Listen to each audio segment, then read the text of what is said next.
Well, I hope everyone's all right. I appreciate you walking through the registration and joining us this morning. My guests with me this morning are Dr. Bobby Park, who's the Chief Medical Officer with RelyMD and one of our local Wake Emergency Medicine docs, and Kim Stanley with EMS Management. We're going to talk about, as you requested in our audio conference a couple weeks back, about telehealth and EMS, especially in the days of COVID and the options CMS has allowed us to expand the use of telehealth in the field.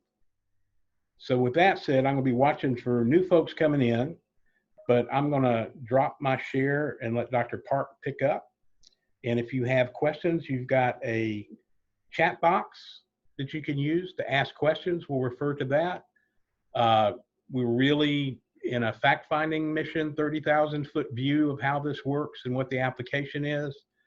Dr. Jeff Williams is with us as well, who's the president of NC-NMSP. He'll have a couple of words for us as we get through. With no further ado, I'm going to come out. Bobby, I'm going to let you come in. All right, let me grab hold here and see if I can find the PowerPoint, which we just had a second ago. Ah, there we go.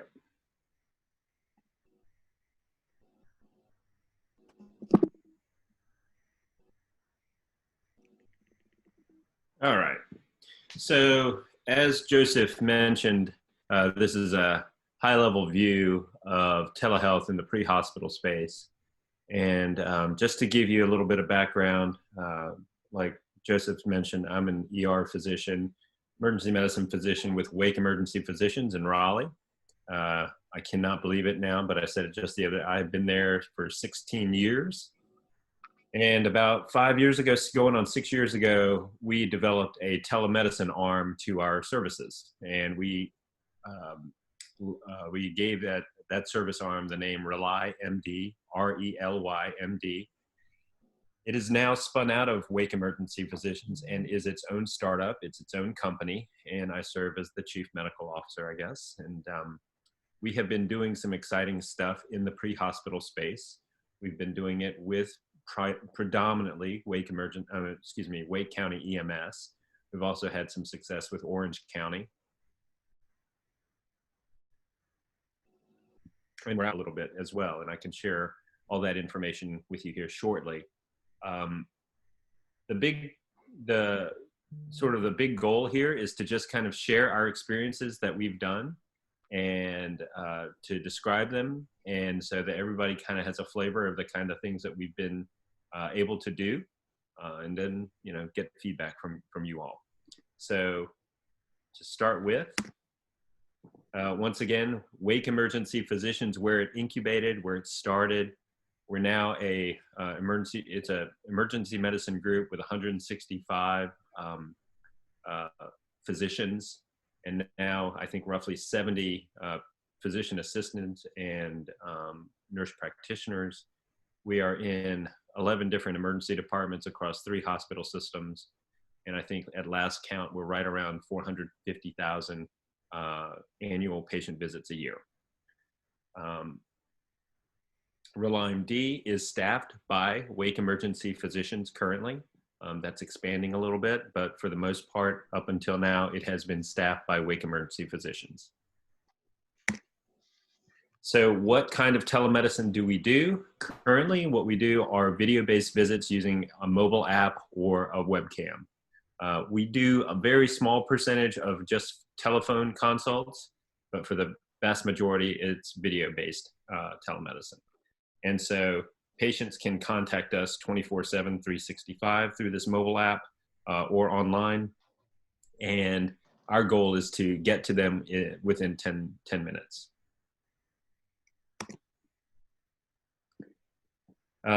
Since launching in 2015, we've treated over 19,000 patients. And if we were to update this slide, actually just in the last 2 months, we've seen 7,000 patients. So we would update that to probably roughly 20, in the 20,000s.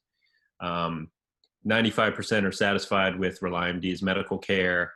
97% would recommend to a coworker or a family member.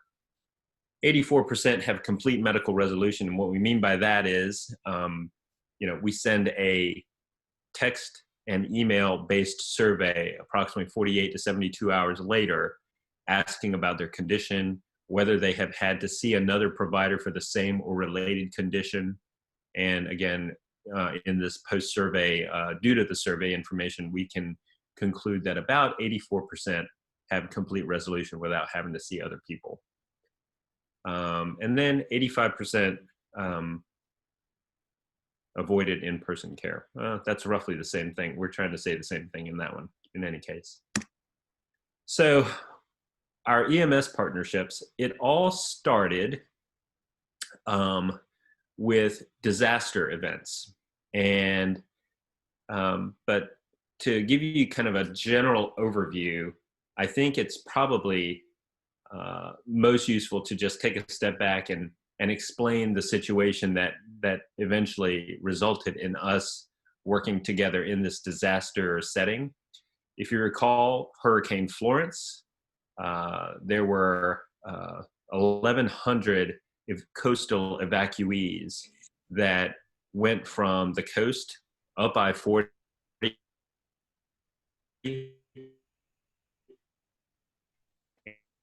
and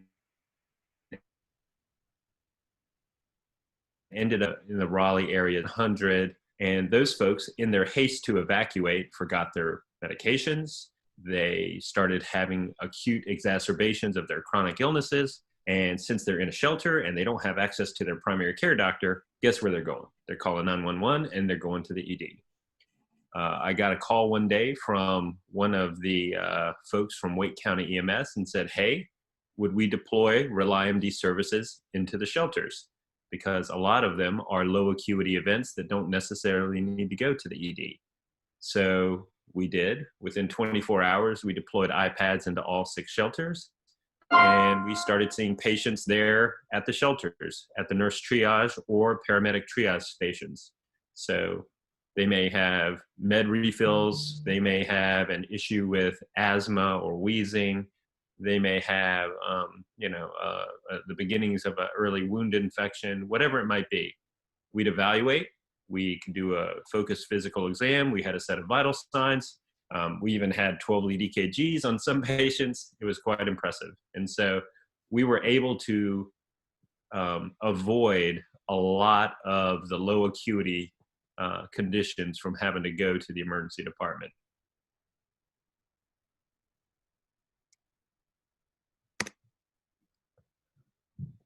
So over 10 days during that Hurricane Florence emergency, we treated roughly 100 shelter residents across those 6 shelters. It then expanded into Orange County because they had to move some of these medical patients to Orange County. And then it got deployed also into Forsyth. I can't remember the name of that large arena. I apologize right now. But in any case, you take all the aggregate consults that we had, and roughly 46% were avoided from having to go to the local emergency departments. I think in all accounts, from feedback from Wake County EMS, from Orange County EMS, as well as in Forsyth, the telehealth option was deemed a success. So a second application for telehealth in the EMS space. So this is one where in 2016, we formulated a plan with the then director, Dr. Brent Myers. And it was based off the Ethan project. I don't know if you all are familiar with the Ethan project, but basically that was a 2.5-year grant-funded project in Houston EMS, where they were able to use telehealth to triage low acuity EMS visits. They would do telehealth on scene and then figure out what is best to do. And they would do a lot of treat and release. And in that one town alone, they were able to save $13 million across the 2.5-year pilot. So we attempted a feasibility trial with Wake County EMS in 2016. And so we basically trained and oriented we onboarded a handful of paramedics who were interested in trying this. They went out to 911 calls. If they were non-emergent, then they would give the patient an option to do telemedicine. We'd evaluate them. We would we had a set of vital signs from the paramedics.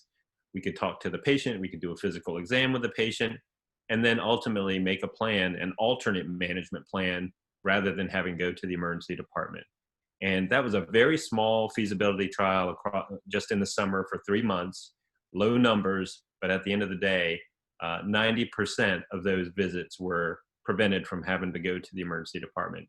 And that was with a very high patient satisfaction rate and a very high paramedic satisfaction rate. We didn't continue it, obviously. Basically, bottom line is because it's not funded. It's not funded. It's not paid for by insurance. It's not funded. You know, the ambulance, obviously, they don't get. You all don't get paid for treat and release in these circumstances. And so it was a feasibility trial, and it was not continued. But I think most of us are aware of ET3, and I'd love to congratulate these 6 systems, EMS systems, for being one of the 200 and some odd awardees of the ET3 RFP. So these 6 EMS systems in North Carolina were awarded an ET3, and we will have the ability, these folks will have the ability to evaluate these patients and get paid for them by CMS. For those of you who aren't familiar with ET3, it stands for Emergency Triage, Treat, and Transport. And the bottom line is when someone calls 911 and you go out to on scene, if they're non-emergent, you basically now have 2 options for them, or 3 options for them. One is the standard option of you're going to be able to take them to the emergency department. The other one is if they're low acuity, then maybe they don't need ED care. Maybe it's during business hours and it's a very small, straightforward laceration, and they can go to an urgent care. So now the ambulance will have the ability to transport them to an alternate destination other than the ED, and they're going to get paid for it by CMS. And the third option is to, on scene, have that patient evaluated by a qualified healthcare practitioner, which is defined as physician, nurse practitioner, or PA. They can actually be there on site, on the rig, or they can be evaluated by telehealth with the goal of treat and release. And now the ambulance gets paid, same amount for that encounter, and the telehealth provider will also be able to submit a claim fee for service. And so this is a 5-year pilot with CMS Innovations project. And as I mentioned, those 6 EMS systems that I showed earlier are going to be able to participate starting, it's already been delayed quite a bit, but the plan is to start in fall of this year.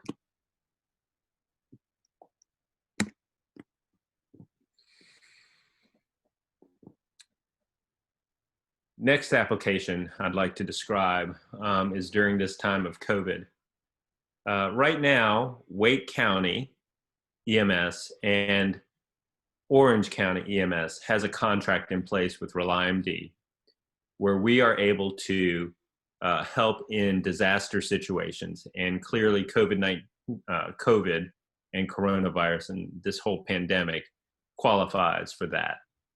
So with Wake County EMS DHHS, we have been able to coordinate a plan for COVID.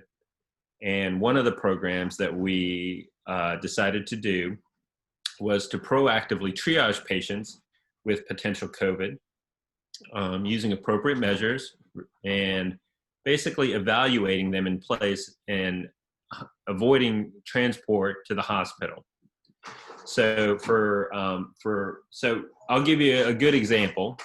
One was when patients were tested for COVID and they were positive, early on, Department of Health and Human Services, they would give this welcome packet to the COVID positive patients.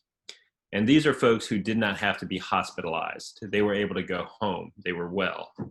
So they would, as part of their packet, get a RelyMD coupon code.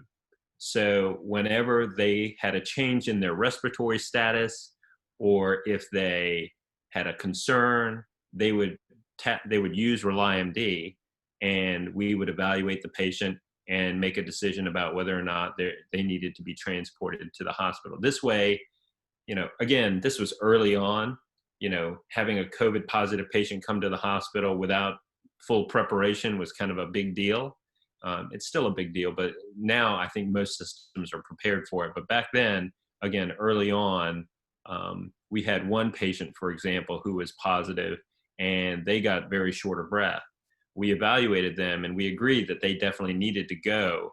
So we were able to coordinate that with, Wake Med Hospital, with EMS, with Department of Health and Human Services, and able to coordinate where exactly to go to the hospital, which entrance they're going to use, and which floor they were going to be evaluated on.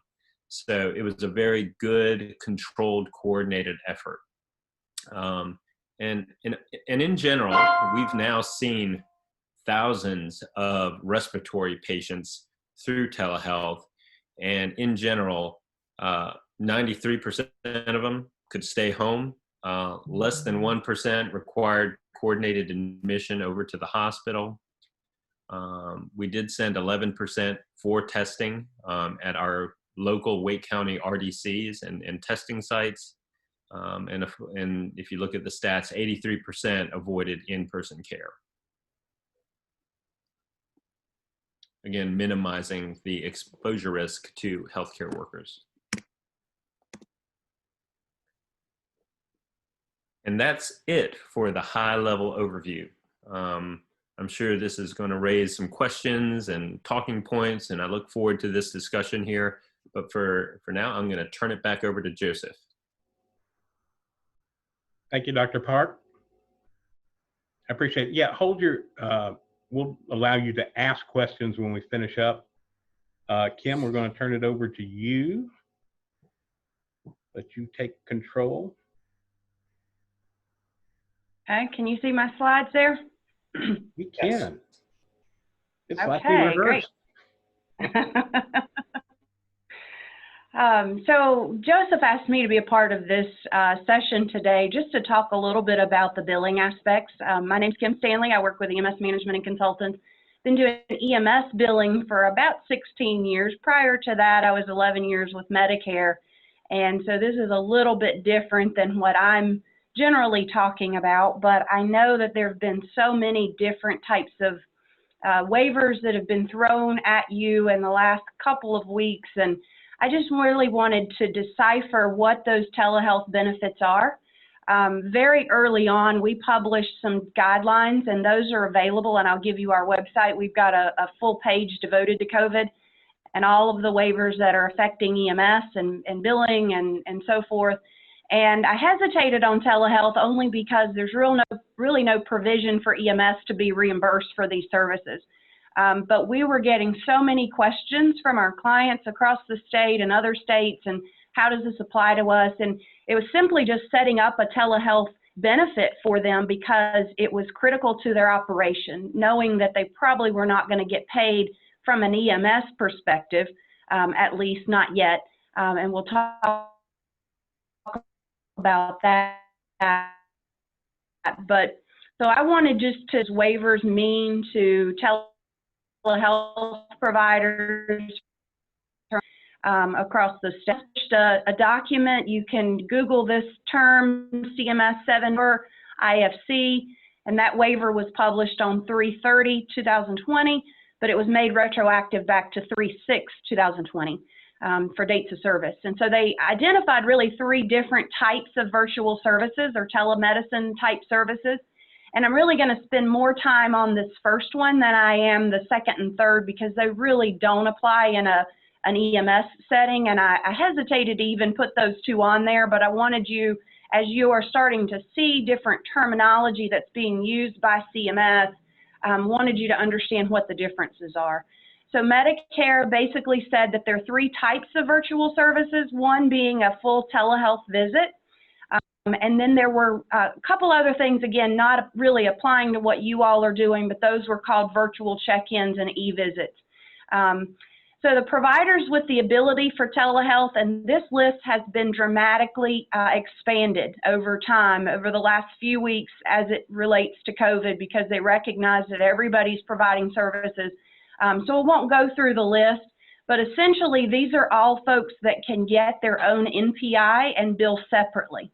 So if they're part of a health system and they have their own NPI, these folks are able to bill for telehealth services that are provided by EMS or in conjunction with EMS, I should say. But right now there's no provision for EMS to be reimbursed for those services. Now, most of our clients are billing that at the A0998, which is your treatment in place or your treatment no transport code. And I can tell you, Medicare does not cover that service. So, you know, if you render a telehealth visit along with your partner in this EMS, under Medicare, there's no coverage for that just yet. And I'll talk a little bit about that in a few minutes, because we still feel like there might be hope, even outside of the ET3 model. But these folks can bill for the services that they render to those individuals if you choose, if it does not result in an actual transport to the hospital. The next one, just to break down that telehealth visit. So in order for those physicians or non-physician practitioners that have their own NPI or billing under a group number or under their own practice, they must use both an interactive audio and video in order for Medicare to cover the services. There have been some waivers out there to talk about the component of just audio, but that really applies under some of those other virtual visits that I said have some other limitations. So prior to this waiver, the telehealth visits were only reimbursed when the when the patient was actually in a designated rural area. They had to be provided in a distant site medical facility like a clinic or a hospital, and then the physician and the non-physician practitioner had to have an existing relationship with the patient. So patient goes into a hospital, say in Bladen County, they have a telemedicine visit with someone in Chapel Hill, and they have an established relationship with that physician. Under the old rules, both the distant site provider as well as the telehealth visit provider could bill Medicare for those services. Under the new waiver, it allows for both non-designated rural areas, so they've basically taken away the designated rural area component of the telehealth visit. They actually say instead of having to be provided in this, what they call the distant site medical facility, they're saying during the public health emergency that they can be provided in places like the patient's home, in an assisted living facility, nursing facility, et cetera. So that's where EMS really comes into play, because that's where you're treating patients as well.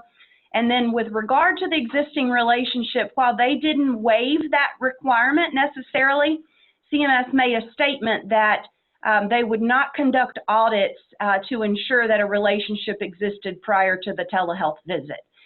So they're essentially saying, you know, we're not going to change our rules, but we're not going to audit you if you didn't have an existing relationship with that patient, meaning the physician or the non-physician practitioner. Some common telehealth services, these are different types of services that EMS is typically billing. So these are evaluation and management services, and they come in different levels. And they've actually added an additional 80 different services that could be provided in a telehealth service under the waiver pandemic. The next slide, again, just talks about some of these where you might have heard rumors that the video component is not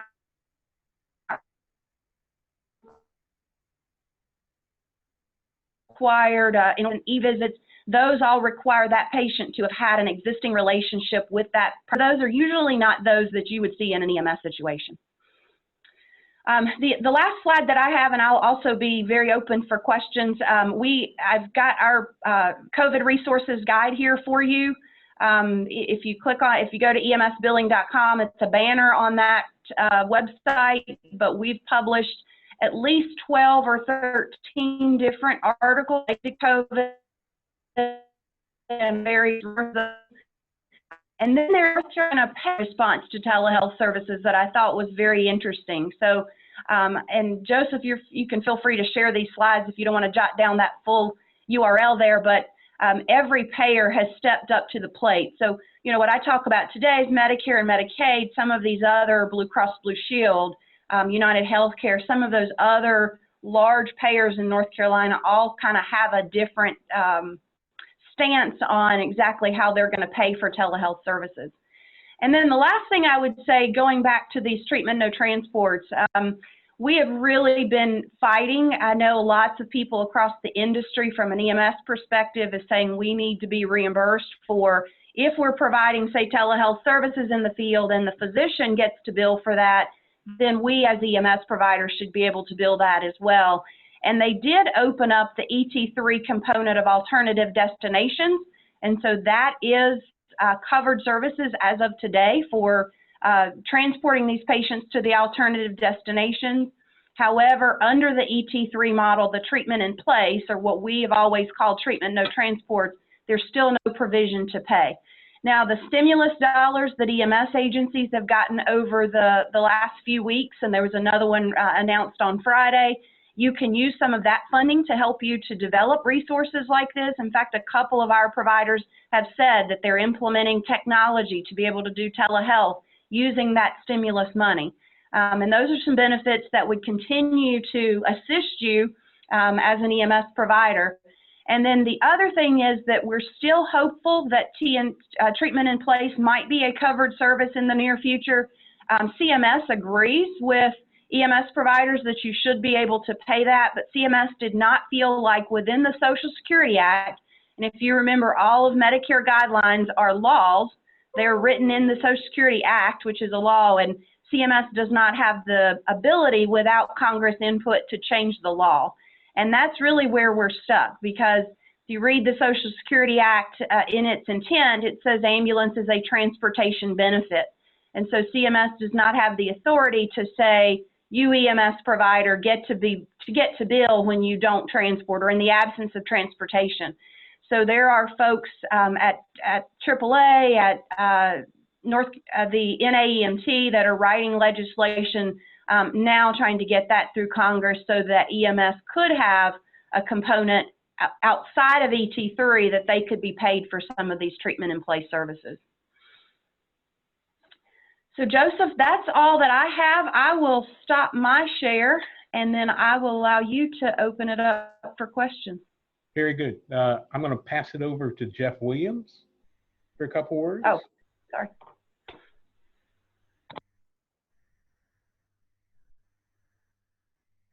Jeff?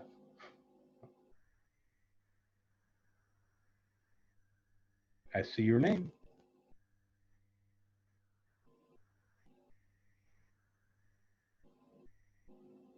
Okay. Group. Can you hear me now? Oh, there you go, Jeff. Can go you ahead. hear me now? Yep, go ahead. All right, I was using my phone for the audio. I didn't do the last whole piece there. I did not have a ton extra to add. I'm here without really anything to present other than to say that I'm happy to answer any questions for the EMS operational side in terms of how did it work, specific questions about operationalizing the relationship once the relationship's been established. I think, as Bobby said, whether it's hurricane shelters or ET3 or, supporting public health in a pandemic, the relationship is very flexible. And so if you feel like you have a need for a force multiplier, or you feel like you have a need for, avoiding EMS calls or avoiding EMS transports, then telemedicine can certainly fill that need. And it's really just as simple as getting some internet and some iPads or whatever your tablet of choice is to the location, and RelyMD or whoever the provider is, helps to provide that education. And we've taught everybody from non-clinical people to paramedics to nurses to use the platform with pretty much no trouble. So very successful from our standpoint, and again, happy to answer any questions about operationalizing the relationship. Very good. Very good. Thank you. All right, I'm going to unmute the group. If you have a question, we'll kind of Hunger Games it to figure out who gets to speak, but you are all soon to be unmuted. There are about 25 of you out there. So questions?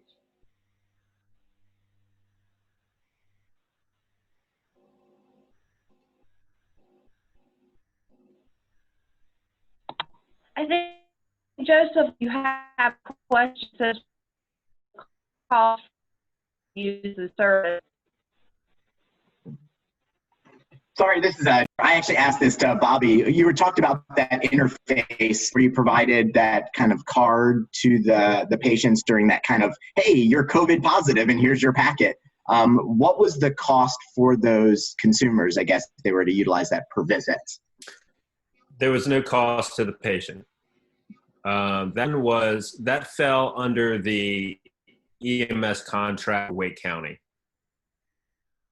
And so,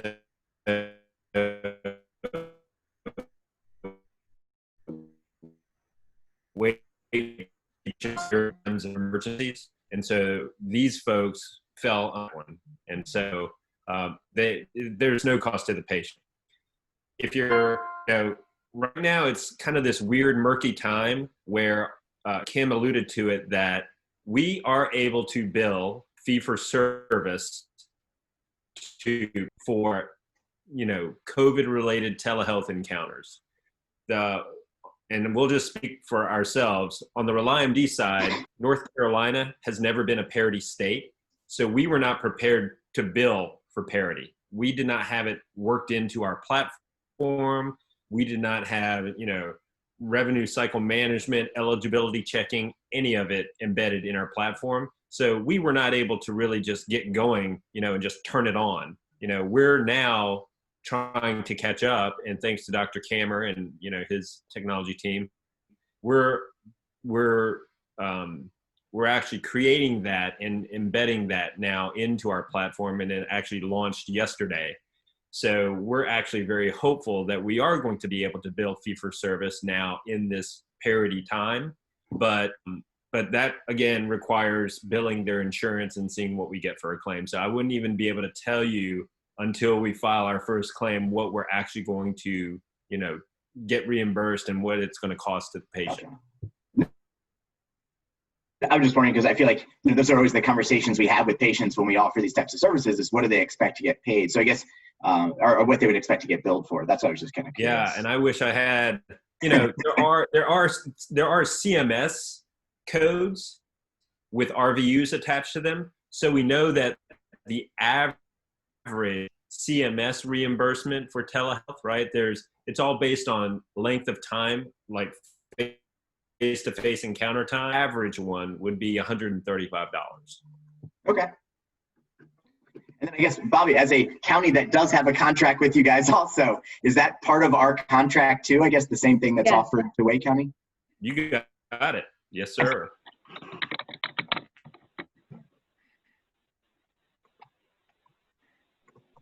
Other questions?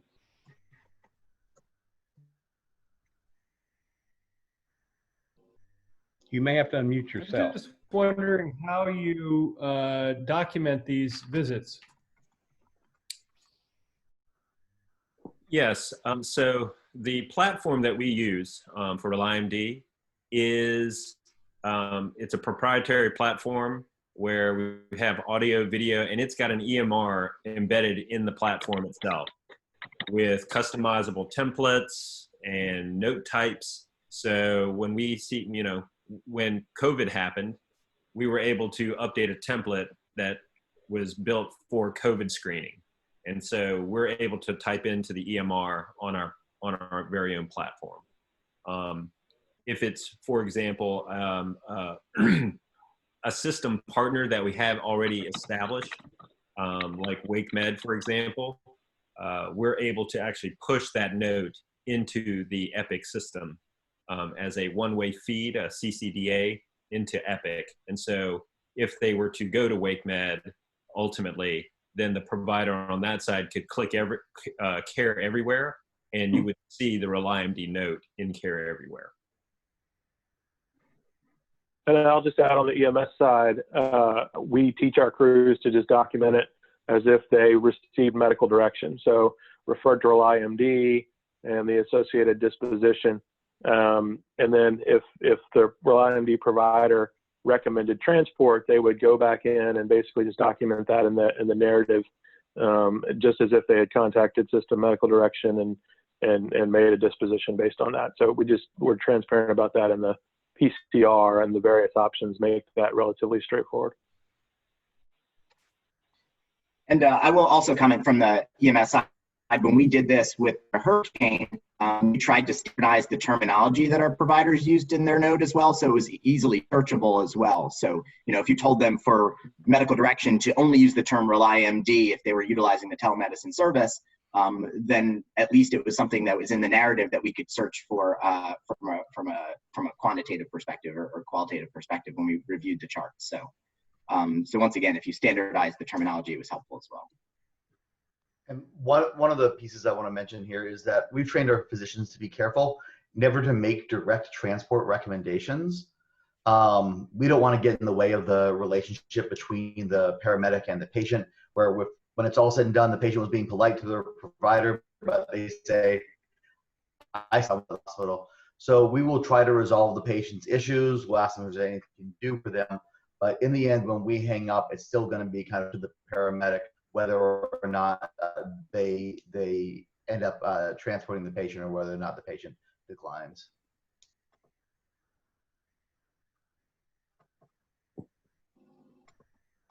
All good points.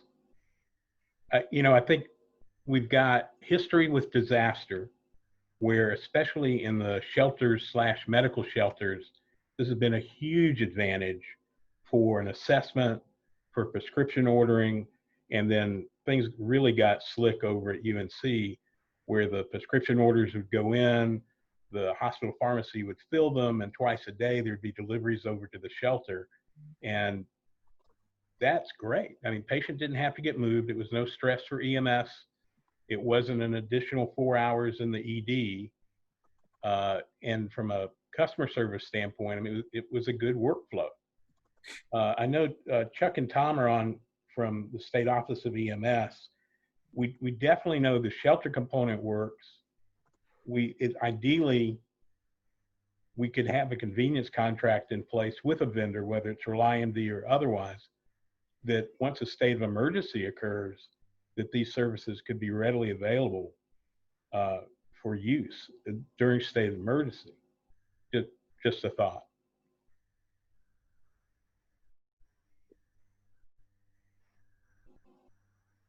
Yeah, Joe, this is Tom. I agree 100%. I think it's an excellent option. I think it's an excellent resource during disaster times and other times. And I don't know of any regulations that would prohibit us, currently that we have from doing it regardless, because there has been the relationship with Wake County EMS. And if it is something that somebody's aware of, if they'll please let us know, we'll certainly work toward trying to remove that barrier. Good conversations. I appreciate that, Tom. I think as a follow-up, we'll have a chat. I think the other thing in particular for EMS providers today, I mean, there are two concepts here. You could advertise telehealth at a website and individual patients can do their contact. The other piece is that 911 gets the call, it gets triaged to a response. It could be a single responder with the capability to bring in a telehealth provider on scene in a facilitated way. And net result is patient doesn't necessarily get transported. Patient does get an assessment, potentially gets an appropriate prescription or refill ordered. And then if we could build in that response compensation piece similar to ET3, that'd be golden. And that could be, today everybody's ET3 capable under the state of emergency. It may make the people like Kim crazy trying to bill it, but that is now an available option to build the system out. So I think there are opportunities there to consider, not only just for disaster, but lesson learned from surge is if you can, keep your units used appropriately, and 20 minutes in somebody's house could prevent 4 hours in the ED, the domino effect.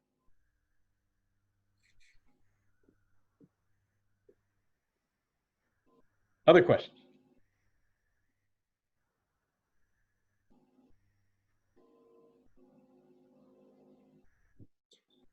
I have one. Go ahead.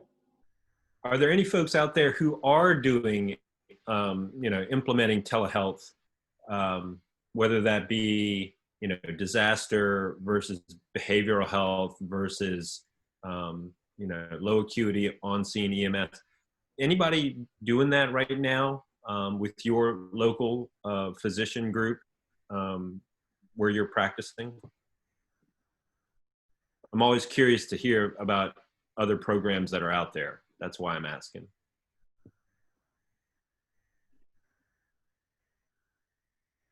Hi, this is Sarah Lombard with New Hanover EMS. We actually implemented this with our local physician group here at New Hanover as a response with COVID, but it's not just being utilized with COVID patients.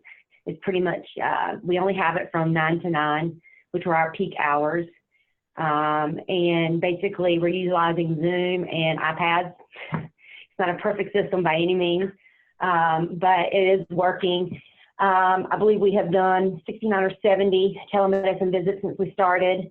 And interesting enough, we're thinking it was going to be the lower acuity type calls that we would utilize it on. But we're actually finding that there's really not a whole lot of rhyme or reason to it. We've been utilizing on codes that were dispatched as Charlies and Deltas, but the crews were able to take care of the patient at home, whether it was pain management and or, fluids, and not transport the patient, and develop that protocol so that the next day we have our community paramedics follow up with them, make sure that whatever the alternative care plan was that was established actually happened. So overall, I think it's gone pretty well with the limited education that they receive on the rollout, but it is definitely a learning curve. They were all learning and the providers are learning, but it's been interesting so far. Thank you for sharing that. That's awesome. Thank you.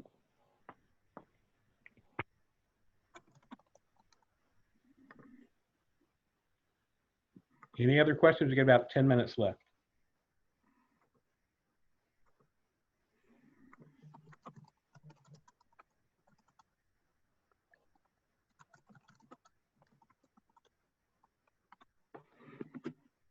All right.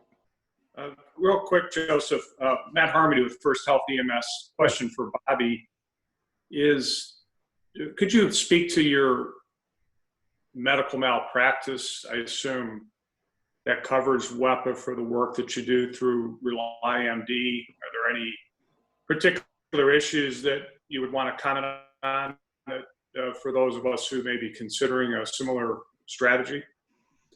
Sure thing. We use Mag Mutual, and we've had a good relationship with them. And just bottom line, they felt like this is within the scope of our practice. And we have not had any increases in our malpractice to do these services other than Virginia. So we have sort of organically grown outside of North Carolina. We're now in Virginia, Maryland, DC, Georgia, and Florida. And Virginia is the only one where we had to increase our malpractice coverage because I think the minimum limit had to be increased based on number of patients that we saw. So to meet that minimum threshold, we had to increase premiums just for Virginia by a little bit, but that was it. Thank you. You're welcome. Anybody else?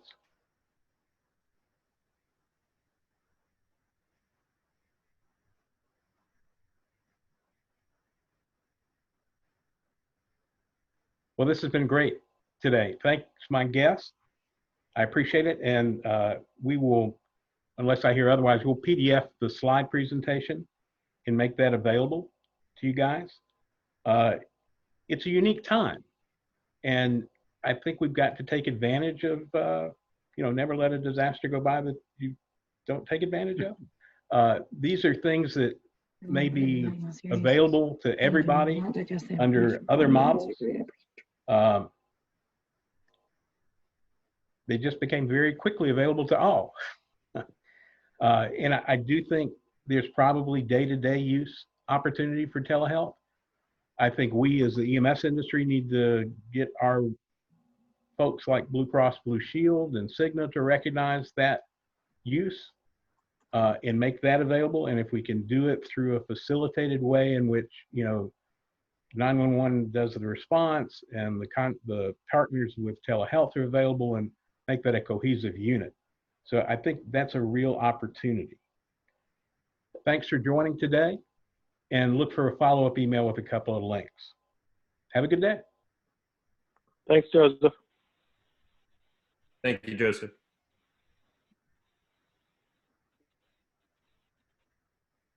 Sure. Well, this is great.